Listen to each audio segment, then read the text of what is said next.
उद्धव ठाकरेंनी सुरू केलेली शिवभोजन थाळी योजना बंद होणार अशा गेल्या काही दिवसात वावड्या उठत होत्या।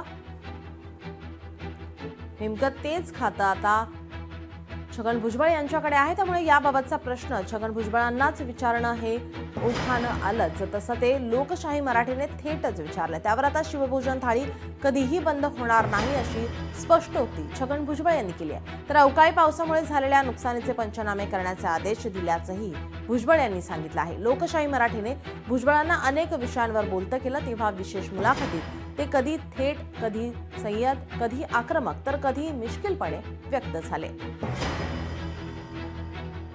शिवभोजन बंद होणार नाही, ठीक आहे, पैशाच्या अडचणीमुळे थोडं मागे पुढे होत आहे। मला हे कबूल आहे की दुसरे कॉन्ट्रॅक्टर वर्षे थांबू शकतात, तसे गोरगरीब थांबू शकत नाही। 2 लाख लोक जे आहेत त्यांना एक वेळचं जेवण मिळतं। एका माणसावर समजा 5 माणसं जर असतील तर 10 लाख लोकांना थोडंफार तरी मदत झाली। 2000 केंद्र चालवले, 10 माणसं एका केंद्र कामाला असतील तर तुम्ही सांगा 20,000 माणसं जे आहेत त्यांचं पोट त्याच्यावर भरतोय आणि खर्च 140 कोटी रुपये।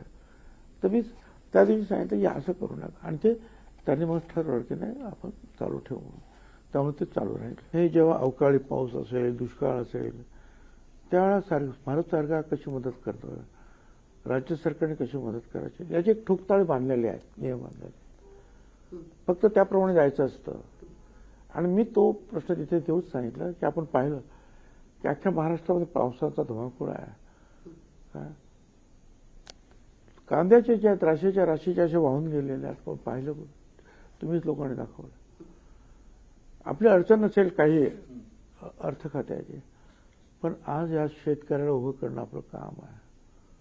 आणि त्याच्यावर त्यांनी सांगितलं की नक्की आपण मदत करणार, आणि चीफ सेक्रेटरी, सरळ सेक्रेटरी सांगितलं की त्यावर कामाला लागा, पंचनामे करा, आपल्याला काय मदत करायची, किती करायची ते ठरवू आपण। लोकशाही मराठी ऐका, पहा, जागरूक रहा।